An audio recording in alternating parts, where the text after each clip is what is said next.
Hi Thalapathy and welcome to my channel. So நம்ம சேனலில் நம்ம தளபதி பார்த்திங்கன்னா லேட்டஸ்ட் அப்டேட் பற்றி தான் பார்த்துட்ருக்கோம்.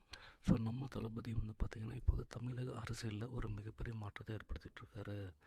ஸோ அதாவது சமீபத்தில் நம்ம தளபதி விஜய் போட்ட அனைத்து பிரச்சார கூட்டமே பார்த்திங்கன்னா மிகப்பெரிய அளவில் நல்ல வரவேற்பை பெற்றிருக்கு.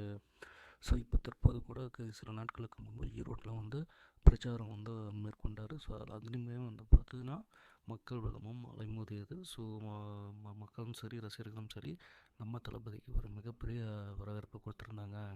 ஸோ இந்த நிலையில் நம்ம தளபதி விஜயோட அரசியல் பயணத்தை பற்றி பல்வேறு திரைப்பிரபலங்களும் தங்களோட கருத்துக்களை தெரிவிச்சுக்கிட்டு வந்த நிலையில் பிரபல பழைய ஹீரோவான சரத்குமார் வந்து தற்போது ஒரு ஸ்டேட்மெண்ட்டை கொடுத்துருக்காரு.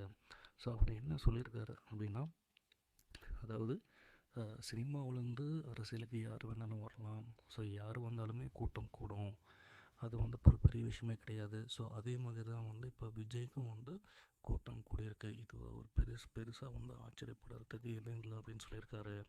ஸோ மேலும் அவர் என்ன சொல்லியிருக்காரு அப்படின்னா, ஸோ வந்து கொள்கை தான் முக்கியம். ஸோ வந்து அவர் இன்னும் அவருடைய கட்சி கொள்கையை அறிவிக்கவே இல்லை. ஸோ அதை பொறுத்ததான் அவர் வந்து எந்த அளவுக்கு வந்து மெச்சூராக இருக்கார் அப்படிங்கிறத பற்றி சொல்ல முடியும்னு சொல்லியிருக்காரு. அது மட்டும் இல்லாமல் இன்னமும் வந்து அவரை வந்து நான் ஒரு அரசியல்வாதியாகவே வந்து பார்க்கல அப்படிங்கிற மாதிரியும் சொல்லியிருக்காரு. அது மட்டும் இல்லாமல் நடிகர் சரத்குமார் வந்து தன்னுடைய சொந்த கட்சியான சமத்துவ மக்கள் கட்சியை வந்து பல வருடங்களுக்கு முன்னாடி ஆரம்பித்தார். ஸோ அந்த கட்சியை நல்ல சரியான வரவேற்பு இல்லாத காரணத்தினால அந்த கட்சியை கலைச்சிட்டு இப்போ வந்து பிஜேபியில் வந்து இணைஞ்சிருக்காரு. ஸோ இந்த வீடியோ பற்றி உங்களுடைய கருத்துக்களை கீழே கமெண்ட்ல சொல்லுங்கள்.